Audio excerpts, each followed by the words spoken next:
Good afternoon, everyone, virtually and here. I know I'm really loud for the four of you, so just bear with me.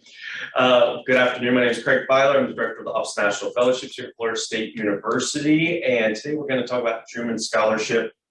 We're going to talk about the application, what it entails, the work that it's involved, why we would want to do this, and even have a special guest here to share their experience. So I'm part of a great team. You can see listed here, Jesse Whelan, Bonnie Garcia Glockner, and Christine Perry. All of us are here to make sure all of your fellowship dreams come true. This is what I'm talking about. All right, hold on. We're dealing with some tech issues. One sec.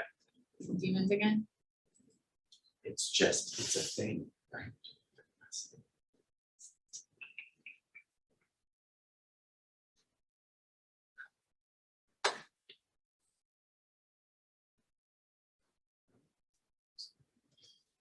Of course, now it needs an update. Okay, this is going to be really tedious. We have to do this. So, I don't know what's going on. So, the Truman Scholarship, what this is for, by the way, this is being recorded for perpetuity, so I'm very excited about that technical difficulty. So what the Truman Scholarship is for, it's to look for students that want to be change agents, that want to make a difference through public service over the course of their career. Public service is a very broad umbrella. Oftentimes when students first come to the office to talk about this award, they will say something along the lines of, well, this is really interesting, Craig, but I don't want to go into elected office or into that field. And that's okay. It's certainly great if that is what you're wanting to do. And I know some of the folks every year who apply for Truman are looking to go into politics, and that is perfectly under the umbrella of public service. But it's really about in your world, whatever it is you're studying, you're wanting to do, are you trying to make society a better place? It can be happening at the local level, it can be happening at the state level, the national level, international level, it can even be happening out in the middle of the ocean. We have that as an option as well, or some combination thereof. The most important thing is that you want to become what they call a change agent, somebody that wants to make a change. You have to be a college junior, and we'll talk about that a little bit more in a second and what that means. And it is meant to help fund, yes, $30,000 in support of whatever you're going to do after you graduate. And that can be a graduate program towards master's degree. It can also be used towards a pre-professional degree if you're going towards medicine or law. That's all great.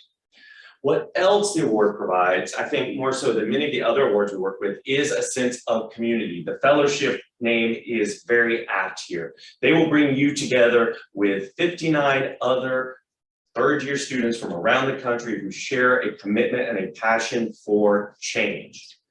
All kinds of perspectives, all kinds of experiences, all kinds of amazing goals and drives. They do this at something called Truman Scholars Leadership Week, which is a week-long leadership development course where all the new Truman Scholars come together, meet one another, work together, just spend a very intensive week together.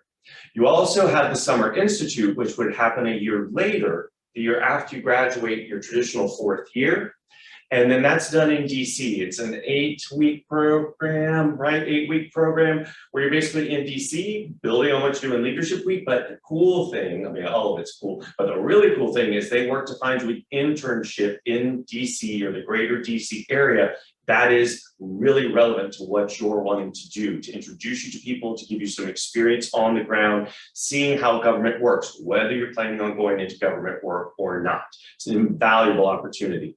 And then once you get a little bit older, there's actually another iteration called the Truman Fellows Program, which is for younger professionals in the field, where they will also bring you together and give you some financial support and some wonderful programming too.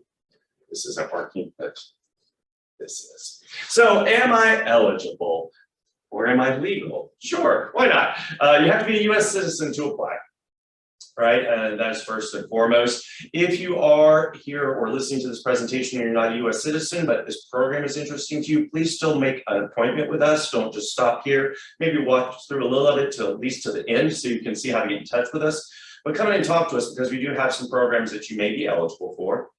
So the most important piece of this from eligibility is you must be a junior. I have junior in quotes because I know most of you that are watching probably consider yourself seniors.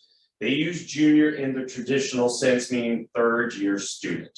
And so if you are a student who started in fall or summer of 2020, yes, fall or summer of 2020, and that you're, as of now, planning on graduating theoretically in spring of 2023 or fall of 2023, or even, we didn't update that, fall of 2024, you're good. You could theoretically be in your third year and graduate this year. That is also okay. You can also be in your third undergraduate year and be planning on a fourth year at FSU for a master's degree. That is also okay.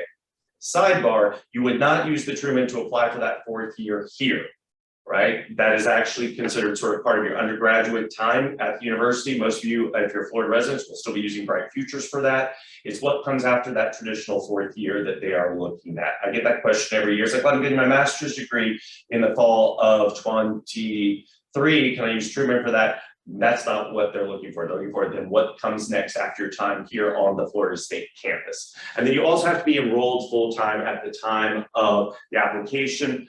Theoretically, if you're part-time right now, you're probably still okay because technically it means in the spring when the final application is due. And we'll talk about the process in just a sec. So what are they wanting? I mentioned this right at the beginning, and I usually like to start with that, but this is just to reiterate. They want you to be a change agent. They want you to work in the public sector in some way, shape, or form. Theoretically, the work that I do, I'm a public employee. I could have been a Truman Scholar if I had known about it, which was one of the reasons I love this job in this office, because there wasn't this service in place when I was undergrad to learn about this kind of stuff. Right. And so as long as you want to do some sort of public work, you're going to be great. And you have to go on and want to earn a degree after your time here at the university. They're not going to give you $30,000 to backpack around. I don't think Tara would be down for that. So, experience level with eligibility, a lot of students will come in and they'll say, well, this is really interesting to me, but I'm worried I don't have or I haven't done the things that will make me interesting. That is a valid question, but we usually can find an answer, even if an answer is like, you know what, you're right, but let's explore it first. Oftentimes the things that are actually really interesting to them to read about that you're doing, you're not necessarily thinking of today as the things you would want to talk about in the application, because you're defaulting to definitions of leadership and service that can be expanded out a little bit. And we'll talk about that a little bit more in a second. But you do need to be involved with organizations and activities that relate to your interests, demonstrate leadership potential, have a socially conscious approach to service. You need to be in the top 25% of your class.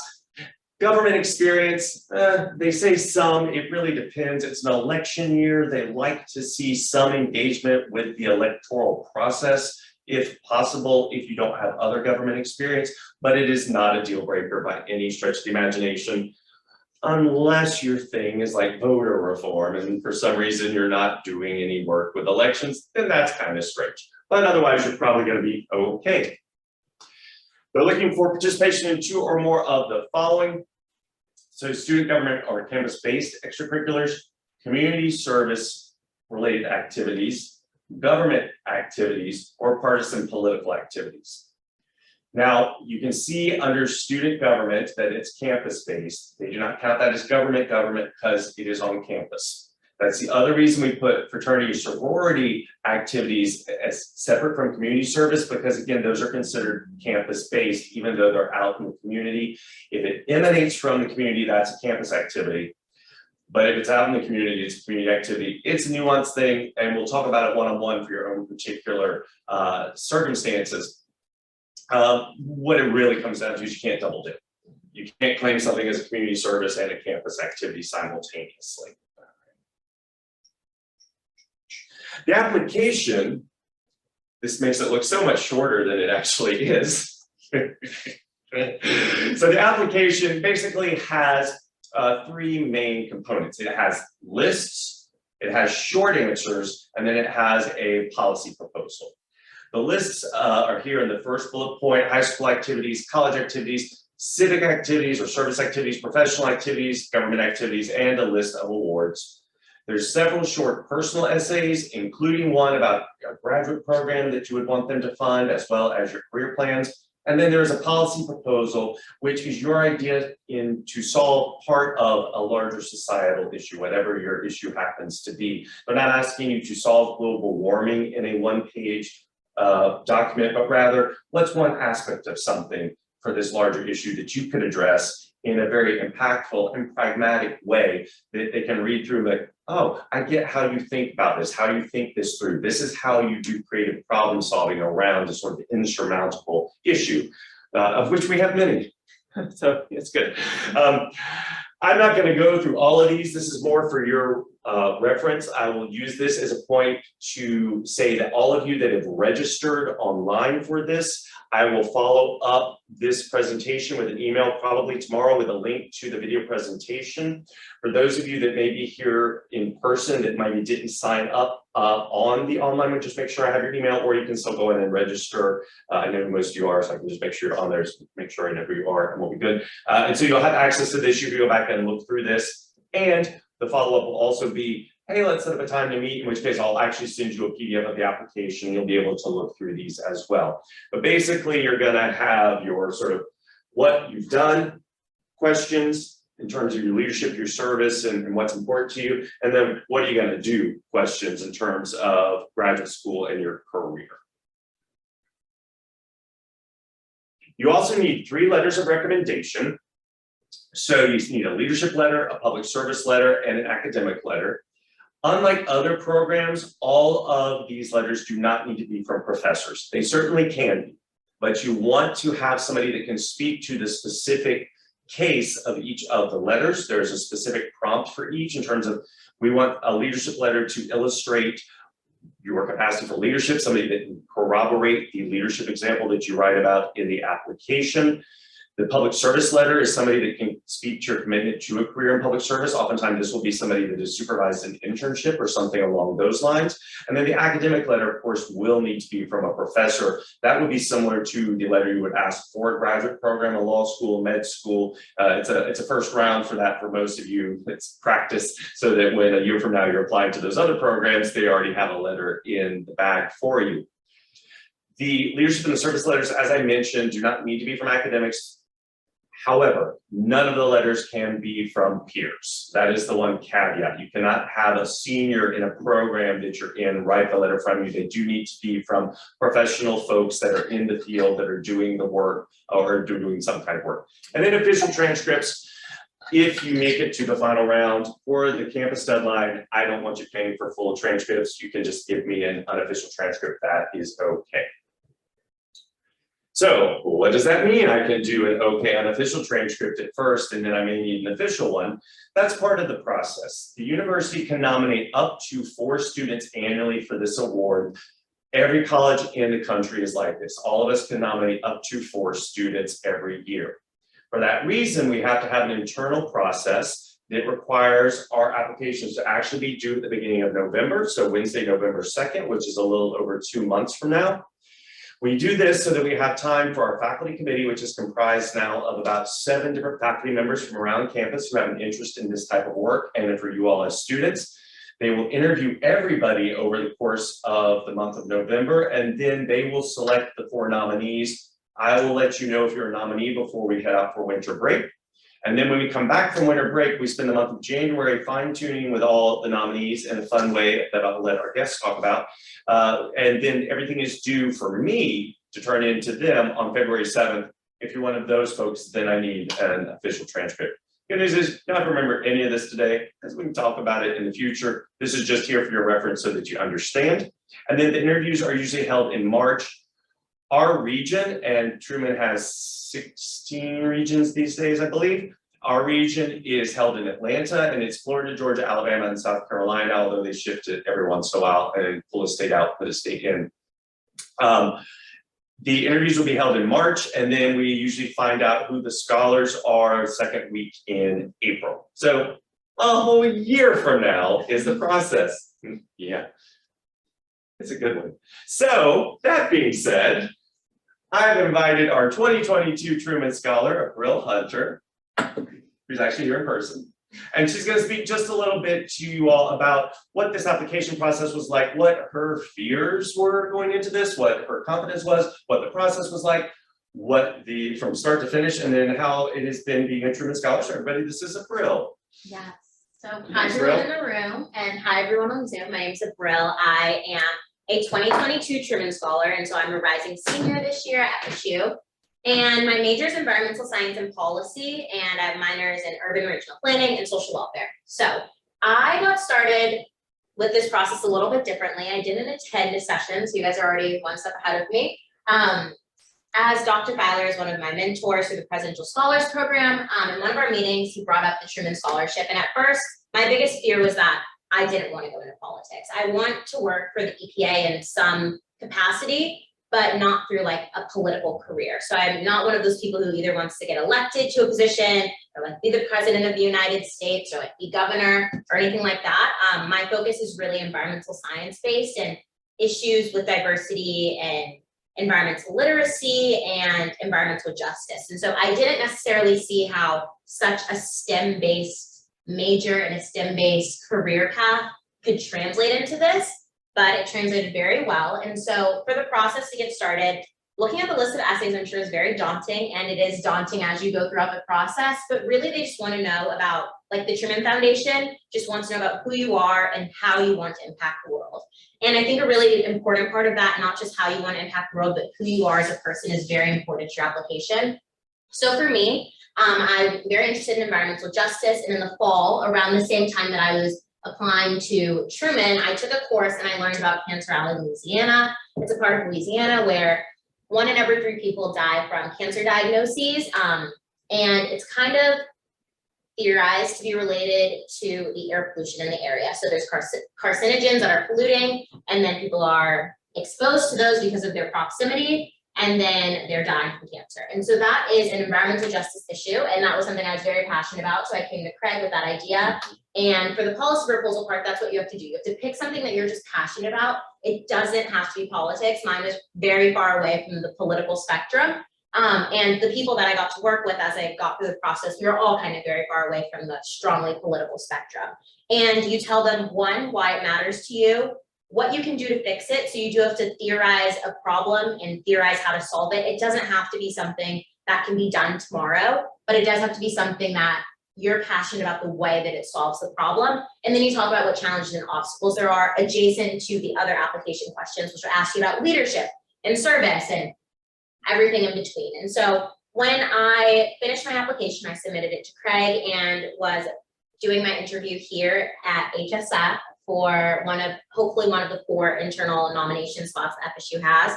And I was forwarded along for that before I went to winter break. So for winter break, I had a chance to look over the application if I wanted to, not really change anything, because I knew in January when I came back, we would have meetings that we would work on as a cohort of kind of like 4 individuals to work to all better each other's application and also better our own, while also just like kind of gaining an understanding of what other people are talking about. So I came back from winter break and I was met with 3 other amazing students, and we all had very different topics. So things from transgender rights and transgender health policy, all the way to diabetes, and then to like medical school medicine, and mine was environmental science. So we all learned all about that.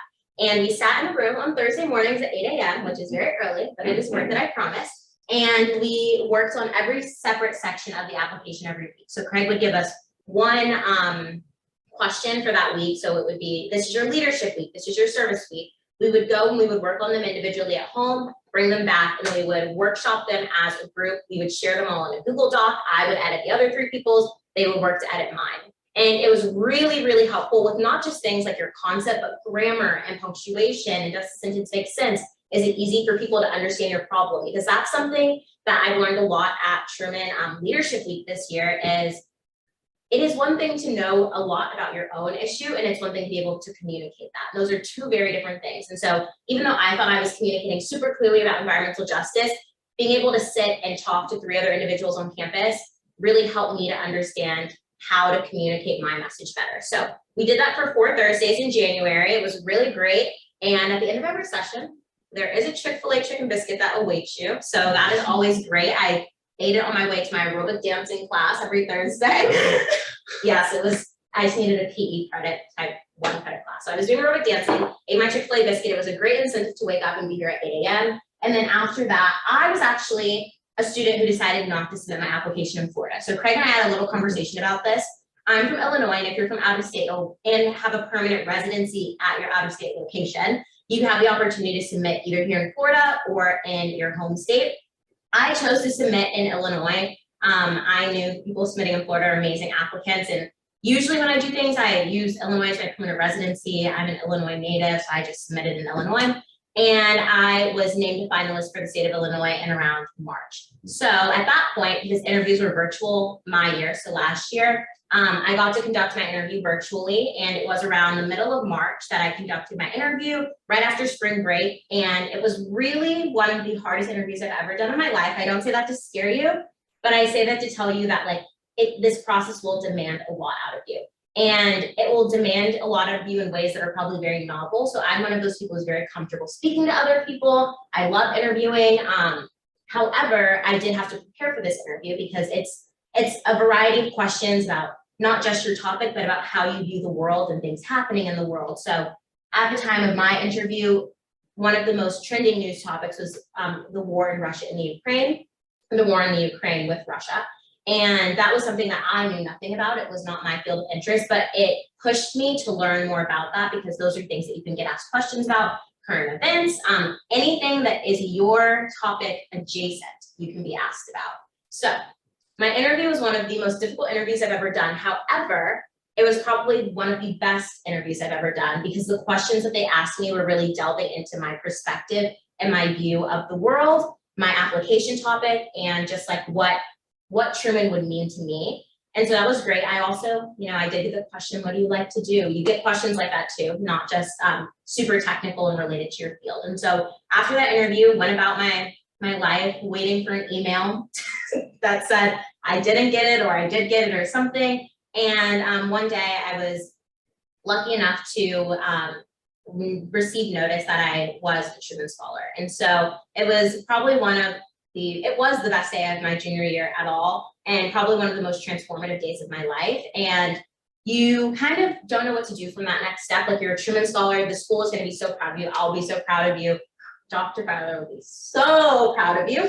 And at that point, I got to learn a little bit more about like what the next steps would look like. And so that's what I want to talk to you guys about. It's just Leadership Week for Truman. Leadership Week brings this whole Truman Scholar like name to focus. So I will say that being a finalist and being here at school and honestly doing the application itself was one of the most challenging things I've ever done. You have to ask yourselves a lot of questions like, why do I want to do this? What do I want to do? And really theorize. I was on the University of Michigan's website looking at classes I wanted to take with professors I wanted to take. Like, that is how far down the line I was.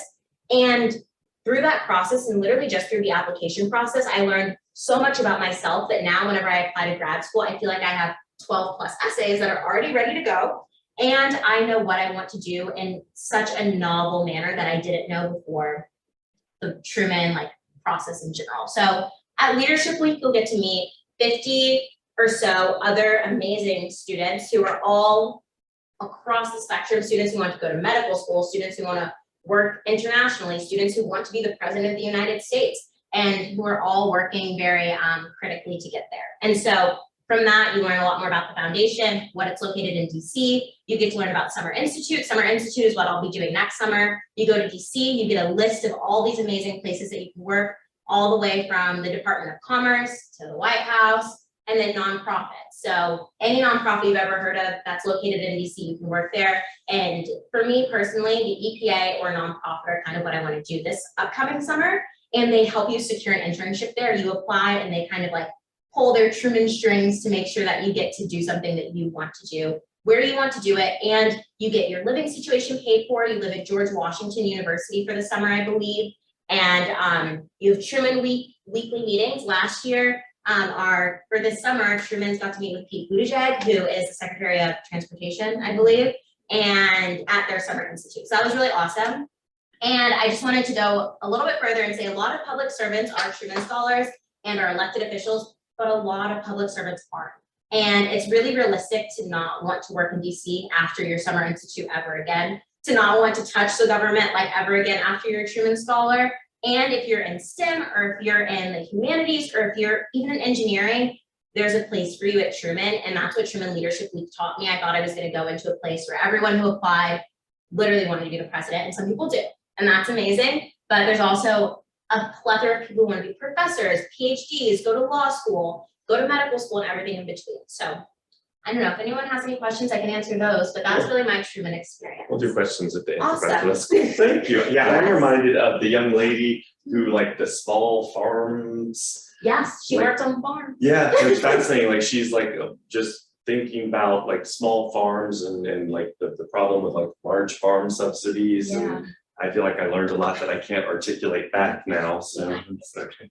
All right. So before we wrap up and ask some questions, I also just like to mention this one other program for people that are interested in politics or in international affairs. There's a program called the Ppia, or the Public Policy and International Affairs Fellowship. It's in the exact same window for applications. This one doesn't have an internal process. You can just apply. However, it is usually due right at the beginning of November. It's for a summer program for the summer of 2023. You go to one of 5 schools, Berkeley, Carnegie Mellon, Michigan, Maryland, and the one I always forget. And it's a fully paid thing. The application is very similar to Truman, and it can be done in concert. And so if you do have an interest in public policy, doing public policy work, or some interest in international affairs, we will certainly look at the PPIA program as well, because like Truman, you can only apply for it in the fall of your 3rd year. So I'd just like to put that on the radar.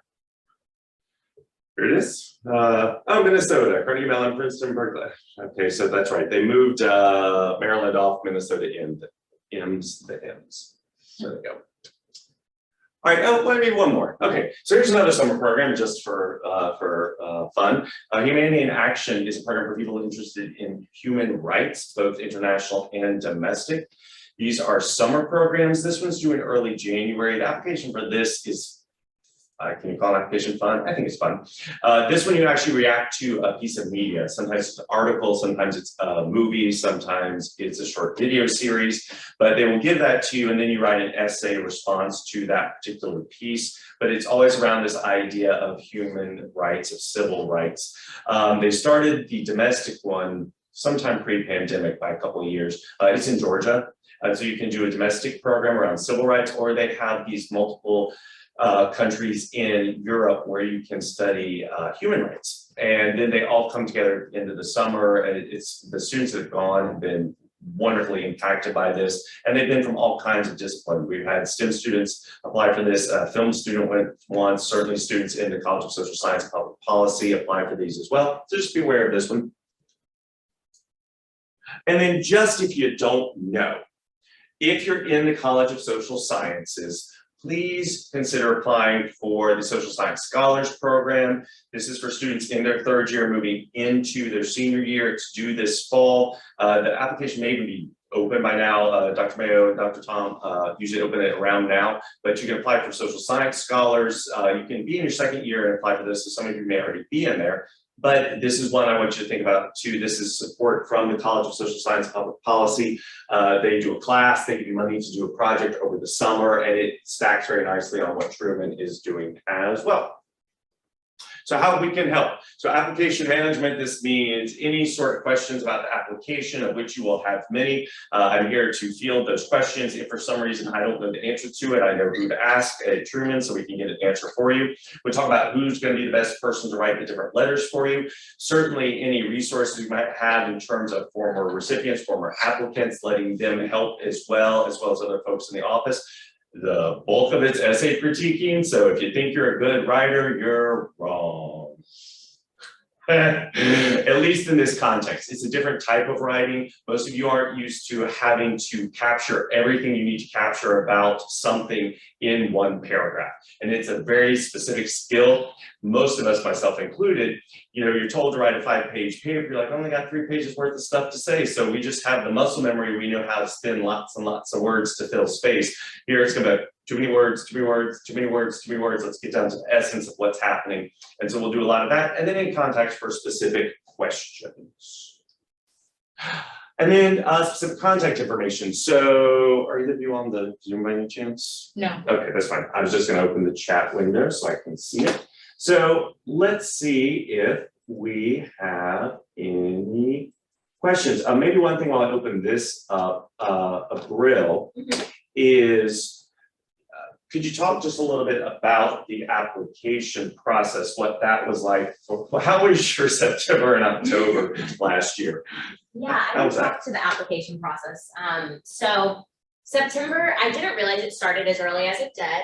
So whenever I did come and meet with Craig, I was at the point of needing to start immediately. So what it really looks like is the questions are about yourself, which like Craig said is great, but you have to go a lot deeper about yourself than necessary, than you might necessarily think. So what I did personally in the application process for me, it took a lot of researching, which is something that whenever you're writing about yourself, you might not think about, but it asks you about grad school and what you want to do in the future and how that relates to your topic. And for me, that was not something that was super tangible. So I had to go and research and learn about graduate programs and professors and classes that I wanted to take. But also the application process challenged me, especially in September and October, to figure out what it is in environmental justice or what it is in your topic that you can take and break down so that people can digest it. Like what Craig said about it being lengthy and long, the application is long in theory, but each question is 150 words about to answer. So you're answering what you want to do with your future in 150 words. I would bring Craig 300 words of here's what I want to do. And that doesn't fit in the box. There's a character limit and you would have to cut it down and really, like Craig said, finding the essence of what you want to do, but also making sure for me, and my favorite part of the whole application process in September and October was making it a circle, making everything make sense. And so from top to bottom, my application, as you read through it, it was okay, this is what I want to do. This is how I want to do it. Here's a policy proposal for that. And so it was really strenuous. I was probably working about 3 or 4 hours a week on essays, which is what you can expect, but also the reward at minimum, just knowing kind of what you want to do after is so just relieving. And so I was working 3 to 4 hours a week, meeting with Craig once a week for 30, 45 minutes.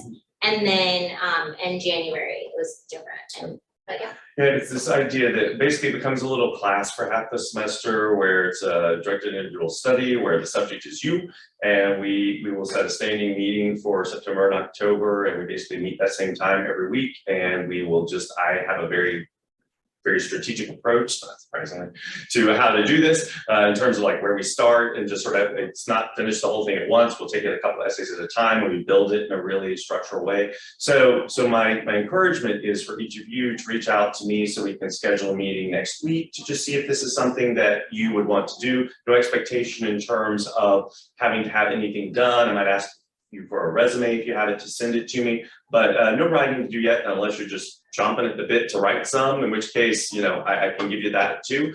But it's really a beneficial process. It is a hard process in terms of the amount of reflection that you have to do and really having to sort of understand who you are. But hopefully a very rewarding one, as Brill mentioned. It is statistically improbable that you are going to receive the award. Brill is fascinating and wonderful, but as she mentioned, we had 3 other candidates that were just as amazing. And we had several other students who applied that didn't even get to that point who were also just as qualified and amazing. And each of them, based on what they're telling me, got something really valuable out of working on this application. And that's really what we're going for, is that each of you, regardless of how far you move in the process, learns how to speak and write clearly, authoritatively, and convincingly about yourself. And as long as we keep focused on that, we discover that people move forward in the process. And regardless, as she mentioned, she's got essays now for everything. She can just repurpose them and use them and they're good to go. So I'll also mention one of those people is now working for the vice president. It's so awesome. I know, it's very cool. Yep, one of our Truman nominees from last year is working for the vice president now as an intern. So the vice president. Yeah. Of the United States. Of the United States. Yeah, absolutely true. So super proud of that person as well. So amazing, which goes to show, regardless of how far you go in the application process, you're still an amazing student. So absolutely. Any questions for either of us? I'll look at the chat. Hi, Brill. Hi. Who's this from? Is that Chloe? It is Chloe. Hi, So it's Chloe. What made you want to apply for the Truman Scholarship? How did you know or feel that was the best application for you in terms of your future endeavors of environmental justice and or literacy? Oh, you can read it, so I don't. I guess I'm doing it for posterity. So. Yes, so I didn't know I wanted to apply to the Truman Scholarship. I knew. I knew I wanted to apply. We just had a standing meeting because, like I said, Craig is my mentor for presidential scholars. And in it, he was like, do you want to apply for a Truman Scholarship? And he said, this is what you have to do. And I was kind of more on the no side. However, I did think about it. And if you're leaving this and you're kind of like, no, I encourage you to think about it. Because if nothing else, like Craig said, you will learn so much about yourself and you'll have some amazing essays at the end of it. Yeah. And so whenever Craig marketed it to me as like, no matter what, bro, you're gonna have some essays, like, I think you'd be a fantastic person. I was like, okay, if you know me well and you think I'll be a fantastic fit, I will do my best and I will write these essays. And if nothing comes from it, nothing comes from it. But that's how I started. So I didn't know I wanted to, but I didn't even know what public service was, I will say, but I learned a lot about it after. And then how did I feel that it was the best? I would say the policy proposal. Once I learned what the policy proposal actually was, I've done a lot of research writing for like environmental science and stuff, but when they were like, you need to find a problem and you need to fix it, and that's what your policy proposal is, I was like, wow, that is something that is my favorite part of my application that I did, was writing my policy proposal, because it was something I was so passionate about. And having an application to a scholarship, want to know so deeply what you're passionate about, not just in your like, who are you, what do you want to do, but in a, here's a, like, tell us what the problem is, tell us how you want to change the world. I was like, yes, this is all I want to do, is I want to tell someone how I want to change the world. And so that's kind of for me in terms of environmental science, environmental justice, where I saw the process kind of fitting best for me, is I was finally given a chance and an application process to say, here's a problem that I want to fix, and here's how I'll do it. Yeah. It's also sort of tangentially to this about the process as a whole. There is no expectation just meeting with me that you are going to have to finish it. You're not signing up for the full 2 months. You're just signing up for the consideration. And honestly, sometimes the most successful applications are the ones where you learn that this isn't what you want to do, and it moves you off in a different direction. And so the conversation often happens with somebody every year where it's like, this isn't a good fit for me. And we break that down and why, and we'll stop that application process and either pivot to something else or something altogether different. And the application just stops right there, and that's okay too. So I do want to really stress this idea that interest or curiosity or even a passing fancy towards this does not sign you up for the full thing. You're not necessarily just jumping into the deep end of the pool. You can put your toe in and we can work with that too. Yeah, anybody else? I guess my question was, I know a lot of times the scholarship goes towards like doing a graduate program of some sort once you graduate.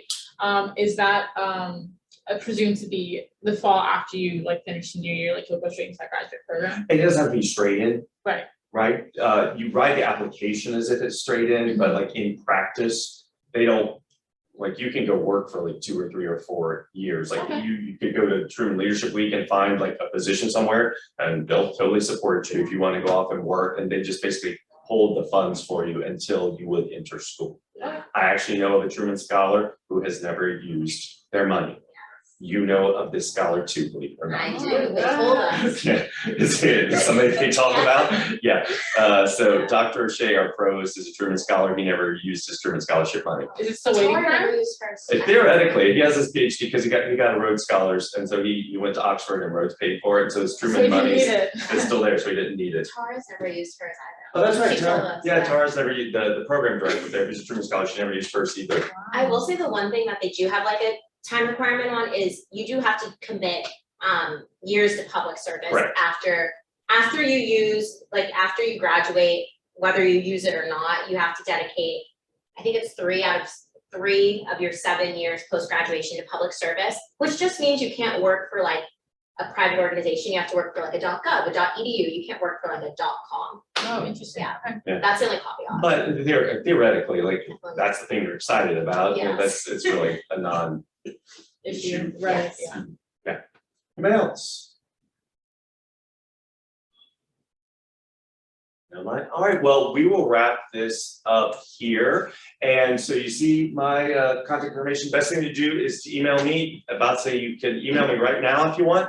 I've got about 40,000 emails right now, and that's okay. I'll get caught up on them. But if you want to wait for me to email you by tomorrow afternoon at the latest, you should have an email with a link to this recording, as well as some further instructions. I'll probably attach the application PDF to that as well, so you can look through it and just return that email. The best thing to do for scheduling with me is just send me a copy of your schedule for classes as you know it next week, including any work or other things that you have. And I'll find a time based on your availability, my availability for that first meeting. It's not necessarily the one we'll set up for a standing meeting. If that's where we end up, we'll talk about that as well in a one-on-one.